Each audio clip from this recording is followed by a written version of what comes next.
Well, hey, let's hit record. Oh, yeah, we Cool. already are recording. Look at that. Here we are. Yeah. We're ahead of the game.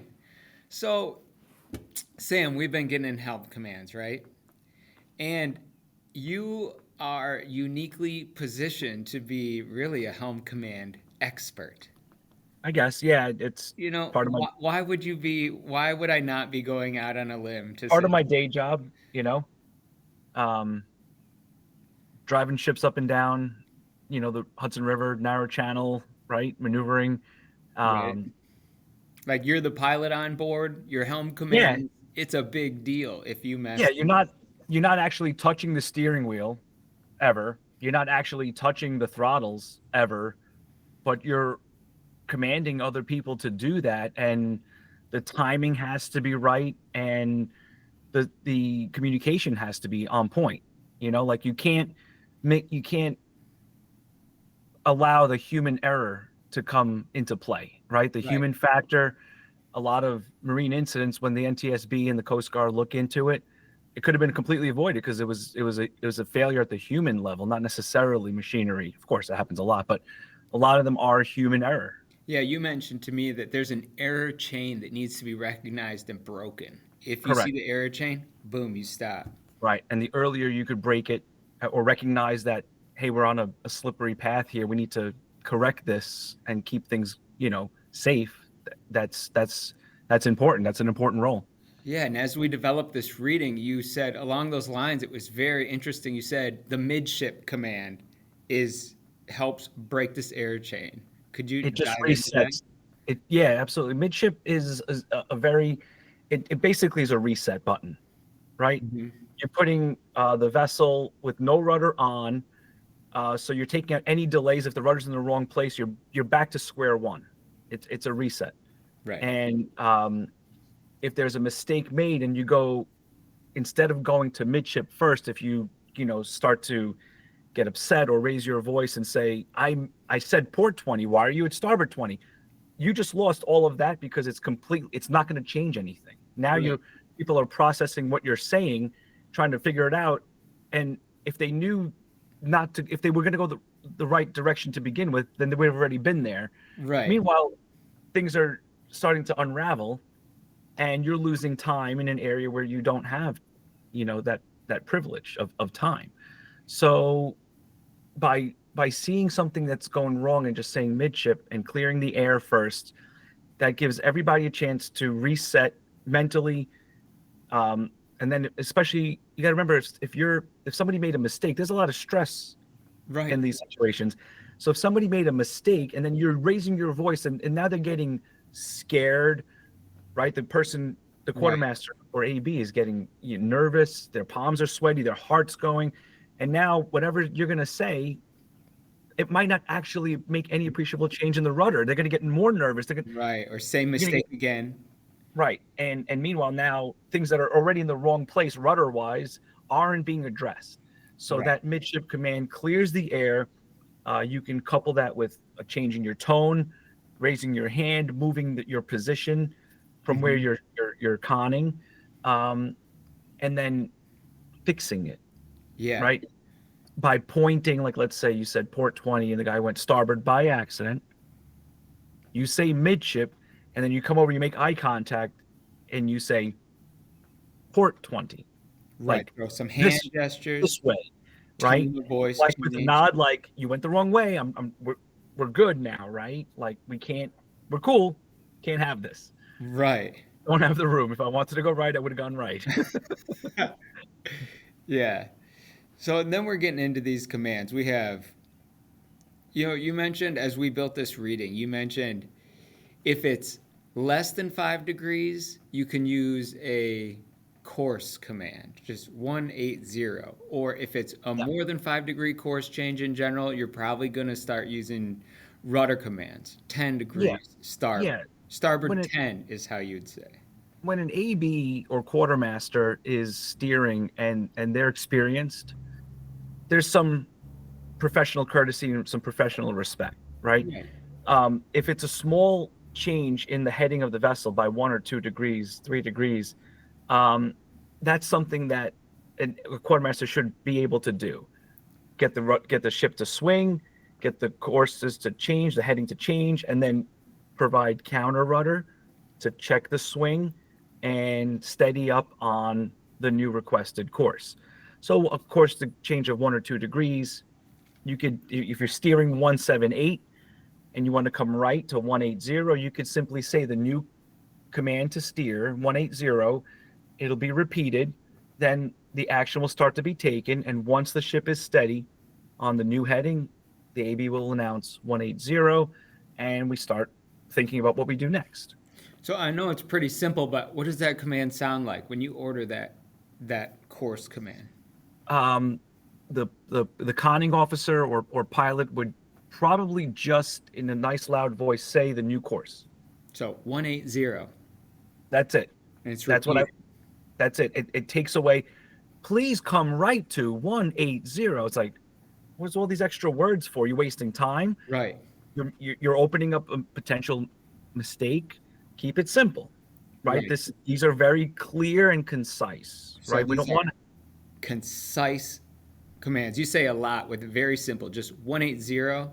That's it. And they repeat it. Make that my new heading. Right. Done. There's nothing. There's no confusion.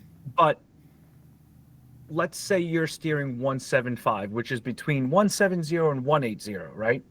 And I say 180, but what I meant was 170. Ah. I made the error. Then the helm's going to be like, he'll repeat that 180, and that's an opportunity for me to realize, is that what I wanted? I see. Are we good? So the repeat is the repeat's very important. It shows that they heard the command, that they understand the command, but it gives the conning officer the opportunity to double check themselves. Okay. That's what I actually meant. Gotcha. And then there's this, in the reading, we came up with this illustration that came right from your brain, this command loop. So, what was it? You receive it, you repeat it, you take action, you verify and announce it, and then stand by for the next command. That's it. The quartermaster's job is actually very simple. In the maritime industry, in bridge resource management, you break up the responsibilities. Yeah, you have a bridge team. Bridge team. And the quartermaster's role is very important, right? But one thing they are, excused of from doing, and this is not disrespectful, it's just their role in the team, is actually thinking. Not thinking in the sense of like, oh, obviously they're thinking to steer, but like, are we supposed to go that way? Right. Are you sure that's the right move? Sure? That second guessing and that delay is not part of the process. Right. They are expected to carry out the command quickly, efficiently, repeat it, and prevent any errors. Right. But looking out the window and deciding which way we're going is someone else's job. Right. Someone else's job to do that part right. Okay. Yeah. And the system works around the world. The system works. And you just hit on these. There's a bunch of commands, right? You have rudder commands and course commands. You have midship, and then you have engine commands, and you start to go into commands with tugs. And when you're doing close quarters maneuvering around a berth, you're managing the engine, the rudder, and multiple tugboats, and the guys on shore. You're managing the positioning of the vessel. So all of that is through one person, who happens to be the pilot in this case. And everybody has a role. And if the person who's doing the orchestrating has to then explain themselves because someone is questioning it, that's right. Now you have four different people questioning a command. It's just, you can't have that. We don't have time for that. You mentioned that these commands, although they can be pretty big in scope, like you mentioned, tugboats and the people at the dock and the engine and the rudder, but they all have commonality. All these commands, what do these have in common? The word that comes to mind is concise, right? It's brevity. It's being clear and simple with words that everybody understands. And you have to remember too, on American flag ships, it's awesome that the crew has a great command of English, but you're not going to get that everywhere, right? Right. So You have language barriers and cultural language barriers.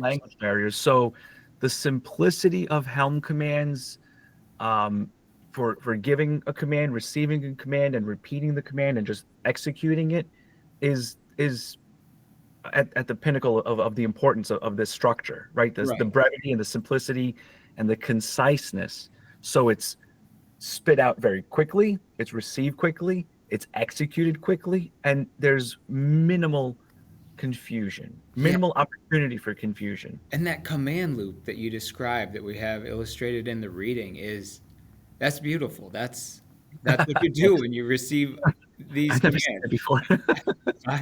It's pretty cool. You can see it here.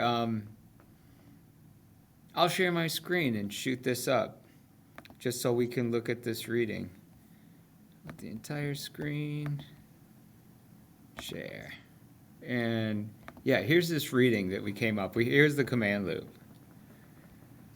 Yep. The receive, repeat, take action, verify and announce, and stand by.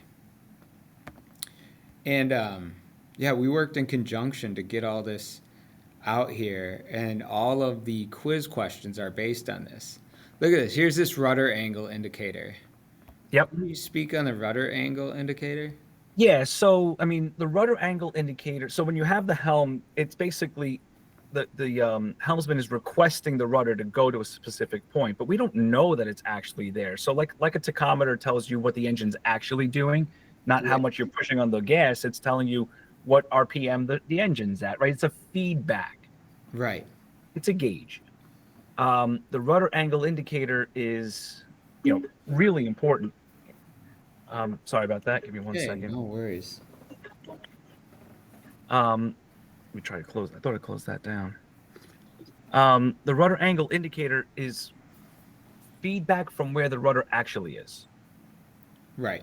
So if it part of that command loop is verify, right?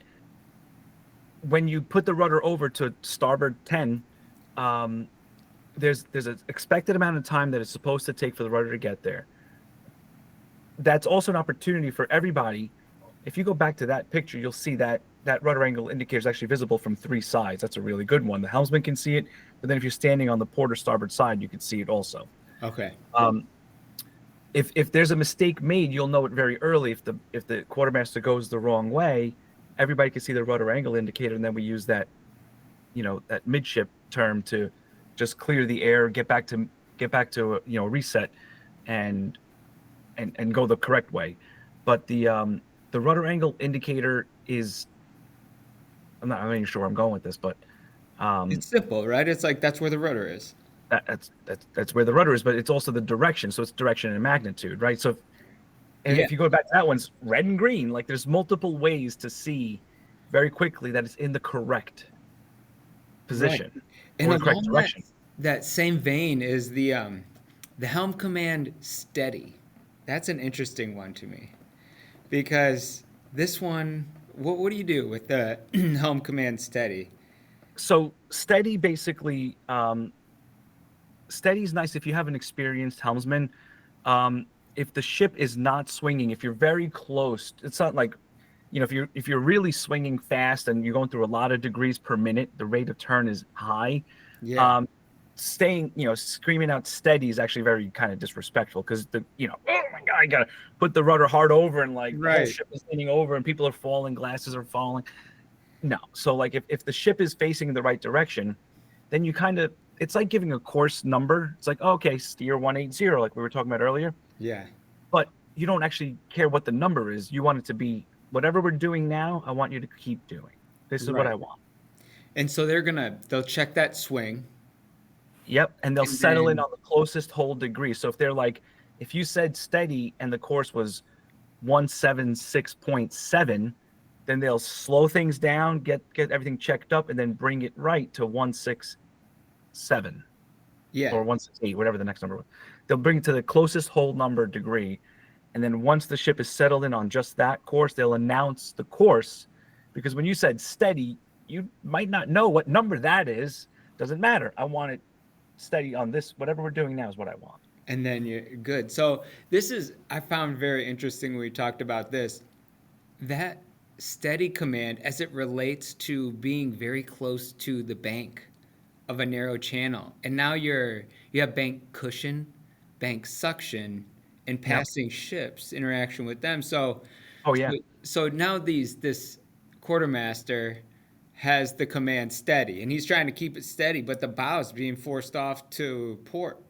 Yeah, so, for the most part, you stay to the right side of your channel, right? That's in the rules. You stay to the starboard side, as far to the starboard as is Right. practical, right? So, we drive on the right, we stay on the right, everybody stays on the right side. So, picture yourself in a narrow channel, and the shoals are coming in off the right side of the vessel, Mhm. right? You're in the deep water, but there's shallow water to the right of you. And if you're to the right side of the channel as far as practical, Yeah. what's happening is you're squeezing the water between whatever, Like it's depth is corrugated still tile, available. or it's just the steep bank at the edge of It's the a steep dredging. bank, or even a shallow bank due to friction. A shallow slope is actually acts on the vessel a lot more. But what you're doing is that there's a tendency for the stern. There's a lower pressure on the side of the vessel that the shoal is nearby. Yeah. So just like a rudder or a wing, the vessel's going to start to fall into the lower pressure. The ship's just going to go towards the bank. So now, if we're steering, for example, if we're steering due north, 000, let's just keep it Yeah. simple. We're steering due north, 000, and the channel on the chart is also due north. Everything is due north, but you're to the right side of the channel. Right. You're 50 feet off the bank, and the ship is actually wanting to turn left because it's close Right. to the right side of the bank, right? If you want to continue steering 000, the helmsman or quartermaster is going to use right rudder to stay on that heading because the ship wants to turn left. Right. Right. So So now, out of nowhere, the ship started to turn left. You see it started to turn left, and you look to the rudder angle indicator yeah. to see that there's actually 5 degrees of right rudder put on to counter that, Right. right? This And guy's now trying 5 to degrees of steady rudder. on a course of 000, but the ship is turning. So he's, now you need 5 degrees of rudder to not steer or not have the ship turn, to continue being steady. right. Okay. If you were closer to the bank or going faster, then you would need more rudder. You would need maybe 10 degrees of rudder Right. to not turn left. If you were closer still, then you would need 20 degrees of rudder to not turn left. So the amount of rudder towards the side of the bank to stay straight is also a feedback to tell you how close you are Right. to that edge, how close you are to actually, ruining the day. Yeah. So you give the helm command steady, and you have the rudder angle indicator, and you notice that thing ticking up to stay on the same course. And I'm sure. Well, what's cool is, and that's part of, being a quartermaster Yeah. and not thinking. Right. If the last command was 000 and your job is to stay 000, then you actually have to remove yourself from everything going on out the window and do whatever you need to do to keep on that course. You don't have to wonder why. Right. So that's what the beauty of this is in the system. By just doing whatever you need to do to stay straight, that is information back to the bridge team to, if they know how to use that information, to tell them where they are. In that bridge team, we have somebody on there, said the officer on the watch, officer of the watch. He is doing the ETO, the engine. The engine order telegraph, Yes. EOT. Yep. EOT. Yeah. So, Thank you. but he or she's also double checking that the quartermaster is alert, understanding what the conning officer is saying, and taking those actions swiftly without mistake. And if there is a mistake, it's actually the officer of the watch's role to break that error chain quickly. Okay. They're there to back up the quartermaster. The quartermaster is so important that they actually have someone whose job it is to make sure they're okay. And when you're on the river, you're the pilot. So what is the team? You said it's 3 or 4. Who's on the bridge If, up there? if it's a tank vessel, like a tanker, like a Yeah. tank ship, Yeah. then you'll probably have the master or the chief mate, Mhm. one of those two, with a junior officer, like a second or third mate. And then you have a quartermaster and a pilot. So it's a bridge team of 4. Compared to like a Navy ship, which is like a bridge team of like 17. And then So I've heard. if you're on like what you carry salt sometimes, Yeah, right? like a These bulk are like 600, carrier. 700-foot ships. If It's you're on a got a bulk bunch of carrier salt or on heavy it. lift ship, or not a bulk liquid vessel, so not a tank vessel, the bridge team is usually 3. Okay, so it's An officer. you, the officer, and the helmsman. That's it. And the helmsman, it can be called quartermaster, and it can be an AB, which is where this video It is going has to to be an land. AB. It has to be an AB. They have to be an AB. Yeah, it have to be an AB. An OS is not a green OS is not taking the helm of a deep loaded ocean going ship in a narrow channel. So Not it. this person has to has at least like 1,200 days of sea service. But now it's less, yada yada. But Domestically, yes, it's a trained, able seaman. they have years of experience. Years of experience, and they'll also have hours at the helm before they can get checked off on that. They need training. So once in a while, we do get OSs, and you see them come up, and then, hey, Mr. Pilot, we have a trainee. Can they practice?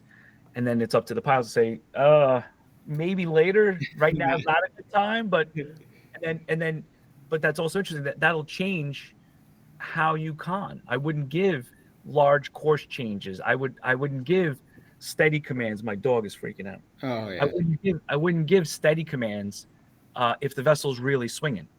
Right. I would make it a little easier and kind of bring it down. That's why it's also important to gauge very quickly the competency and skill and ability of the quartermaster. That's why, if that person for whatever reason is a little weak, it doesn't happen that often. It honestly doesn't. So you come right back to rudder angle commands. Port 10. I call it hand steering. Even though I'm not steering, I'll be like, you know what? I'm just gonna do it myself. Starboard 10, midship, port 10, midship, starboard 5, midship, port 5, midship. Like I'd be like, yeah, I can't trust you to do anything, and then that would get exhausting, right? Right. That'd get exhausting for the helmsman, the quartermaster, the pilot. Don't forget, you still have to use the radio and make traffic arrangements with other vessels. You have to have situational awareness on your speed, passing other docks and making sure you're not going to hurt anything or anybody. Right. There's a lot of stuff you have to consider. So if now you have to do their job too, it starts exhausting. And that's where errors start to happen, because if you're doing starboard 10, port 10, midship, blah, blah, blah, blah, and you're tripling, quadrupling the amount of words coming out of your mouth, you're opening this up to an error. Right, because you fire these helm commands off one after another sometimes in pretty quick succession. So they're short, they're concise, they're not confused by people that aren't strong in English. And then we throw on top of that the engine commands, which, I mean, you've taught me quite a bit about these large ships, and it's how analog they are is mind-blowing to me, how they aren't as far as the drive system. Like, there's no clutch. So what are these engine commands that you give? I think there's 5, right? Well, it's 5 if you include stop, right? So it's dead slow, and it's dead slow ahead, slow ahead, half ahead, and full ahead. And then stop the engine. Well, yeah, you wouldn't stop from full ahead, but yeah. Yeah, gotcha. And when you couldn't try the engine, call for the chief engineer yelling. And these commands work in turning for forward or astern. That's it. So that really, if you break it down, there's only 8: dead slow astern, half astern, full astern, which hopefully you don't have to do very often. Yeah. And then stop the engine, dead slow ahead. And by the way, you can't go from full ahead to full astern. Right. It takes usually like maybe 3 or 4 minutes for the engine to go from full ahead down to stop to go into astern and then go to full astern. Right. And explain real quick, I don't think it's very well understood that a very large vessel is a single propeller because these things go in straight line across the ocean. They need to be efficient, Overwhelming. massive one propeller, and it is directly coupled to the engine. So if the engine's spinning, the propeller's spinning. So when you say stop the engine, it You're is literally stopping very the engine. literal. The sound goes away. Right. The engine stopped. The engine stops. You'll have the propeller will still be spinning as it goes through the water, and those cylinders are still working up and down as the propeller spins. But then if you say dead slow astern and you want to spin the propeller the other way, they're actually using air on the cylinders to push them in the other direction to start the engine in the opposite direction. It's directly coupled to the shaft. There is no transmission. There's no reduction gear. There's no neutral. There's no neutral. You have to stop the engine. Right. Period. Stopping the engine is usually straightforward. I'm not an engineer, but I think they just shut the fuel or the air or both, and the engine as a diesel just stops. Yeah. Stops I guess it's fuel. Yeah, fuel. Whatever they do. Yeah. But then starting in the opposite direction, you have to kind of be aware of, because if you're going too fast, you're not going to get the propeller. You're not going to get the engine to start in the opposite direction. Because you have to physically start it in the opposite direction. Put the And air while in it you're and doing that, turn propeller- full reverse. So if you're going through the water at 6 knots and the propeller spinning at 10 RPM or 12 RPM just through the water on its own, that is a tremendous amount of air that you would need to overcome to start in the opposite direction. And the other consideration on this, it's kind of a segue, but there's a pilot card that you get that explains the maneuvering characteristics of the vessel and how the system has limitations.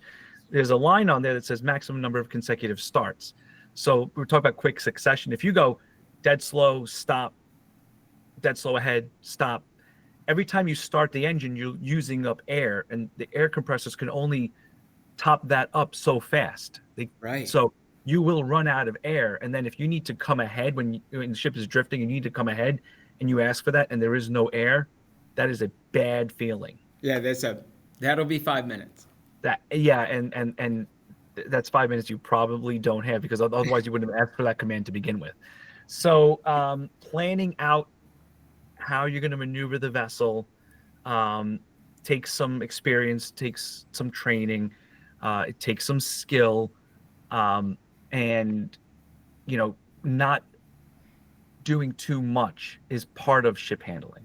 Right. Not overdoing it, not doing something for a short moment only. Sometimes yes you have to, but in general you want to set things in motion. These are very large, some of the most momentum known to man is on these vessels, okay, due to their size, and changing the direction, changing the speed, this takes time. You can't expect it to go quick, so that you have to be patient.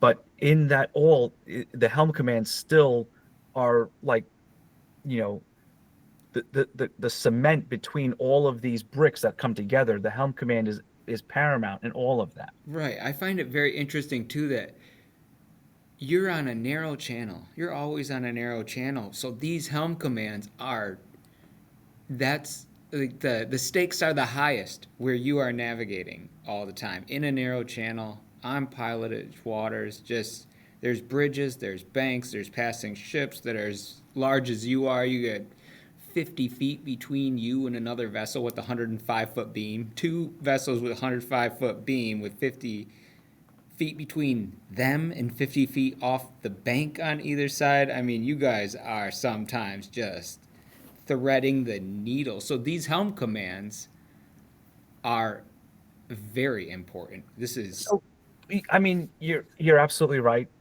Thanks for appreciating that.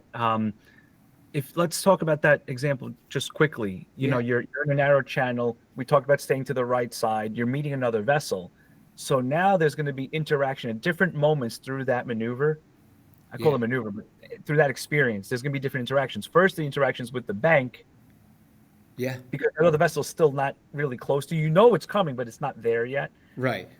So you want to get over to the bank. So you want to get to a point where, hey, how close am I? Am I holding 5 degrees to stay there? Am I holding 10 degrees? Is that enough? Is that too much? Right. And then as the other vessel is coming at you very deep, very fast, this all happens at 7, 8, 9 knots, which That's you're moving. You're oh moving yeah. in each. You're displacing upwards of 35,000 tons of water each. So that water has to go somewhere. So you're displacing water to keep you floating, and the other vessel is displacing water, and both of these bubbles are moving at 7, 8, 9 knots. When those start to interact with each other, then the ship is going to start to do. It's going to start to feel first the push of the oncoming ship. It's going to Right. push the bow to the right. Okay. Mm-hmm. Meanwhile, if you're already holding right rudder, now you have to release that a little bit, but then the bank cushion starts to come in. Now the ship starts to come right. So you want to Right. pose that. And then as the ship passes you, your ship wants to fall into the middle of the channel very quickly. Your bow is going to dive. So you need even more right rudders. Usually with that, the conning officer, the pilot will take the ship back. Take back meaning not just leave a steady course, Right. because there's going to be way too much that happens in such a fast time, and it's very tricky, and it's not normal like just keeping a constant heading. All those forces of great magnitude are going to come in very quickly. So then the pilot would take the ship back and just say starboard 10 and leave it there. And And then I'll you might also have a sluggish rudder because of squat, because it's shallow. Does that have any merit? So the rudder moved by the steering gear wouldn't slow down or speed up due to the underkeel clearance. The way that it steers, How is that much? different? Yes, yes. So, you're when you don't have a lot of underkeel clearance, the vessel does become sluggish. It doesn't want to turn. So there's something called a tactical diameter or Mhm. turning circle with advance and transfer. That's all done in open water. Right. No land around you. Maximum underkeel clearance. Underkeel clearance is irrelevant. You're in deep water, you're in open water, you're at full speed, Right. right? If you slow these ships down and you have land all around you on all sides of the vessel, and you only have like 3 feet or 2.5 feet under the ship, the way they handle completely changes. And what normally would have needed 10 degrees of rudder might need 20. And what normally would need 20 degrees of rudder would need maximum rudder. And if you have maximum rudder and it's not happening, what options do you have left? It's grounds for a bad day. Yeah. Very good. So yeah, it can get tricky. But if the helmsman, back to that, is like, oh, I shouldn't need 20 degrees of rudder. I'd see this thing responds like a Cadillac. It's great. Like, I'm sorry, starboard 20. Like, again, this is what we need now. Right. You know, the trained professional responsible for that decision has made the decision. You need to carry that out. Right. We don't have time to chat about it either. And this is where the position you'll find yourself in as an AB. So as these rudder commands pertain to an AB, it is your duty to make so whatever the conning officer is telling you to do. That's it. And it's not disrespectful. That's your role in the team. Right. The coach said, this is the play, and you're going to execute the play. You're not going to think, well, last time we played this team over here in this condition, the tight end did this, so I'm going to do this. No, that's the coach's job. Right. Right. Do So your job. so these are basically your parting words to the AB for this section is this is your job. Do you have like what's your best advice to these guys? They're like taking the wheel as It's ABs and they're driving the ship down the channel. a very important role. you are steering the ship. You are the one that's putting the rudder in the right place, or keeping that steady course as well as you can. And it's a skill. It requires a lot of concentration. There's a lot of smaller movements. It's like, okay, just keep the steady heading. It's not just one thing you have to do. That alone requires you to focus on how the ship is, because the ship is always moving. You drive a small boat, it's always turning. It's Oh, turning yeah. slowly, but it's always turning one direction. You go the other direction, you go the other direction. This is Always. that on a major scale. So paying attention and taking it seriously, and honing in your skill and your craft to do that job well, and taking ownership of it, and just reacting quickly, and preventing, we do say, like, if you look at the loop, right? There's a repeat command. Right. If I say, if you repeat starboard 10 or starboard 10, Yeah. you repeated it, but there's a question in there. It's like, I know you didn't mean that. So an experienced AB, which is what you want to get to one day, even though you're not supposed to question it, you can get to the point where you question it respectfully, if you know that's a mistake, right? Gotcha. Right. But it's a long time to get there. So honing in your craft, doing a good job, taking the job seriously, is really important part of that bridge team. Even though you're not supposed to think, right? You are thinking. Doing that job and doing it well is a critical role in the bridge team, and managing the movement of the vessel. If you can't do your job well, that's one of the fundamental parts of moving through water. If the helmsman cannot do that job well, we have nothing. Right. Where are we? Like, what's going on here? The whole system starts to break down quickly. So it's an important job.